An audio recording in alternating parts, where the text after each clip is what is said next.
It happened like this. I was walking Butter in circles, practicing making him turn. I heard a sound like hoofbeats coming from the road, and I stopped to look, but couldn't yet see anything through the trees. A plane took off from the airfield and screamed straight over our heads, just as a horse and rider came into view.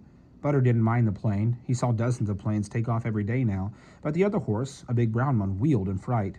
His rider pulled the reins sharply to keep him from bolting, but he wheeled again and then jumped forward, off the road and onto the verge, nearly chesting the stone wall into our field. The rider bounced loose in the saddle, and the horse, frantic, made a sudden leap up and over the wall. The rider tumbled sideways and disappeared.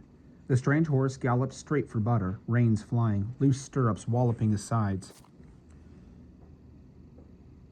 Butter spooked and spun, tossing me, and together both horses ran to the far side of the field. They galloped about for a bit, the idiots, but I wasn't paying attention to them. I ran for the fallen rider as fast as my bad foot would let me. I'd recognized her, the little iron-faced girl, the one who had called me out. She lay face down in the muddy weeds on the verge. I scrambled over the wall just as she, blinking, rolled herself over.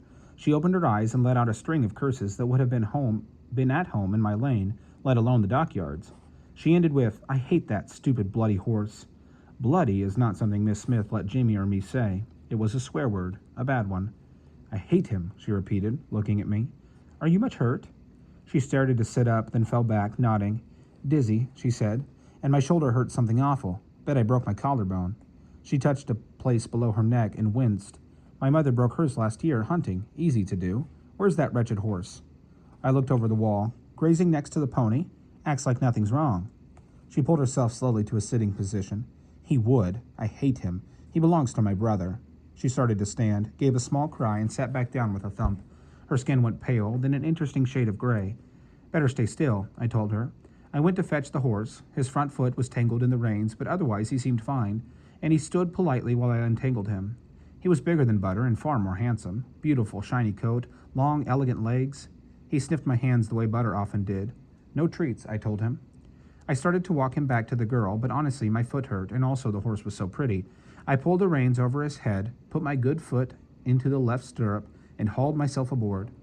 The saddle felt snug and comfortable after the loose sliding expanse of Butter's bare back. I couldn't put my bad foot into a stirrup, but I liked the feel of the stirrup on my good foot. I gathered the reins up, and the horse delicately arched his neck. I thumped him with my heels, and he nearly bolted. My mistake. Clearly the horse responded to much softer signals than Butter. I pulled him back and used my legs very gently. He walked forward, a fine, long, striding, loopy sort of walk. Now the girl was standing, hanging onto the wall. She called, "Take him around by the gate." I had a better idea. The horse had jumped in, it could jump out. I kicked him forward. He took a few enormously bouncy strides, then settled into a nice, smooth run. Oh, I thought, my breath catching in my throat. This is what it felt like to move fast without pain. I pulled on the reins and aimed the horse straight for the wall. He never hesitated, up and over in one smooth bound. Flying. I held onto his mane with both hands and flew with him. We landed together on the other side. I laughed out loud.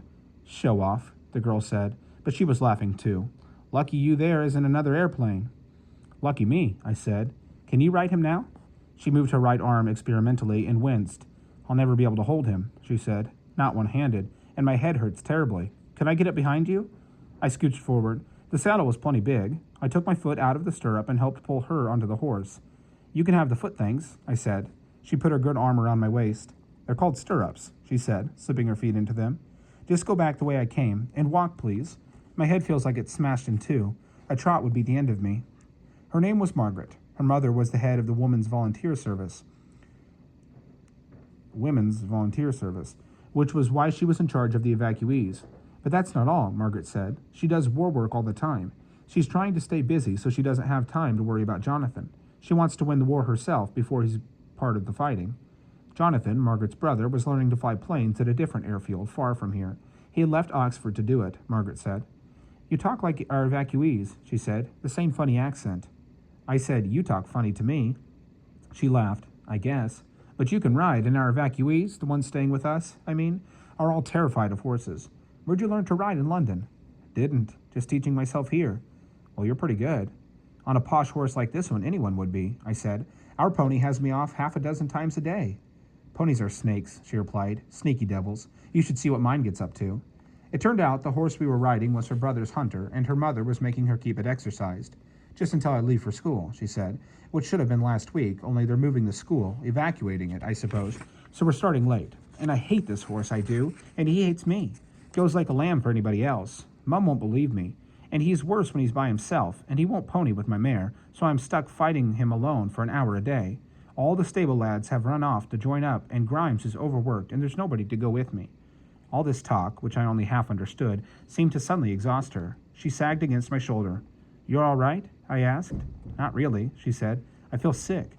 The horse swung authoritatively around a corner. I hoped he knew where he was going. He seemed to, and anyway, Margaret wasn't telling me anything different. She swayed suddenly. I wished I was behind her so I could hold her steady. "Maggie," I said. There was a Margaret on our lane, and everyone called her Maggie. "Maggie, hang on." I pulled her hand farther around my waist. She leaned her head between my shoulder blades, muttering to herself. I worked hard to keep the horse steady, but walking fast. I didn't know how far we had to go. "My mother likes Jonathan better than me," Maggie said, more loudly. "She doesn't really like girls. She'll do anything for him, but she's always cross with me." "My ma'am likes my brother better, too," I said. "She hates me because of my foot." I could feel her lean over to look at my bad foot. I was glad that it was bandaged. She swayed, off balance. "Careful," I said. She said. "A brewer's cart ran over it," I said. "Oh," Maggie said. "Well, that's a silly reason to hate you."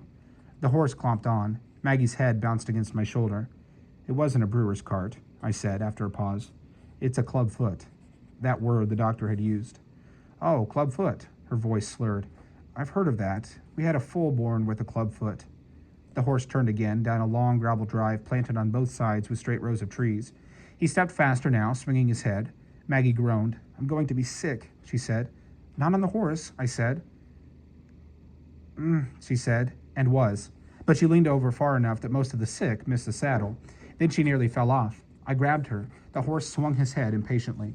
"He's always happier going home," Maggie murmured. "Rotten booger." "What's a foal?" I asked. "What?" "Oh, a baby horse. We had a horse born with a clubfoot. That's what Grimes called it." She swayed again. "I feel awful." I tried to imagine a little horse with a twisted hoof. Butter's hooves were long and curling, but they didn't twist. What would a horse do if it couldn't walk? No crutches for horses, were there? "Did it die, then?" I asked. "What?" "Oh, the horse, the clubfoot horse. No, Grimes fixed it. Grimes and the farrier." The trees opened up, and in front of us was a huge stone building, big like I imagined the dock warehouses must be, big like the London train station. It couldn't be right. Whatever the place was, it wasn't a house. The horse shook his head at my attempts to rein him in. Instead of heading straight for the massive building, he went around to the side to what even I could recognize was a stable. An elderly man came forward at a sort of running limp. "Grimes," I thought. "What's happened?" he asked. "Our Maggie's hurt," I told him. She tumbled sideways into his arms. He staggered but held on to her. "She fell off and smacked her head," I said. "Hurt her shoulder, too." Grimes nodded. "Can you stay with the horse a moment? I'll get her to the house." "Of course," I said, trying make my voice sound like Maggie's. Grimes fixed a horse with a clubfoot. Fixed a clubfoot? How? He carried Maggie away. I slid off the horse, a very long way to the ground, and looked around. There were stalls just like the closed-up ones at Miss Smith's house, only more of them, and fancier, and mostly occupied. Horses looked over the open tops of the stalls' half-doors, their ears pricked with interest. Some of them made little murmuring sounds. I led Maggie's brother's horse into an empty stall. The horse thrust his head into a water bucket and then into a pile of hay. I got the saddle off him, not hard, just buckles under the flat bits, and slung it over the door, then got the bridle off.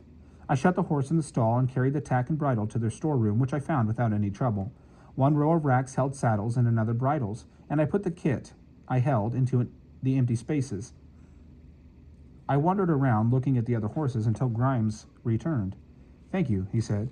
"She's in bed now, and Milady has phoned for the doctor. Don't think there's anything more we can do. She doesn't know where she is right now. You get that sometimes with a smack on the head." "She seemed all right at first," I said. "She got worse as we were going." "I'm not surprised." He pointed to my foot. "What happened? Do you get hurt too?" I looked down. A small blood stain was seeping through the bandage. "Oh," I said. "It does that sometimes, when I don't have my crutches." I hesitate, then added, "It's a clubfoot." Grimes didn't offer to fix it. He nodded and said, "I'll give you a ride home in the car then." Grimes took me home very nicely. He thanked me for helping Miss Margaret. I told him I was glad to, especially since it meant I got to ride such a big fancy horse. He laughed a bit at that and patted my hand, which was odd but okay with me. I felt completely happy as I went through the front door. I was totally unprepared for Miss Smith's rage.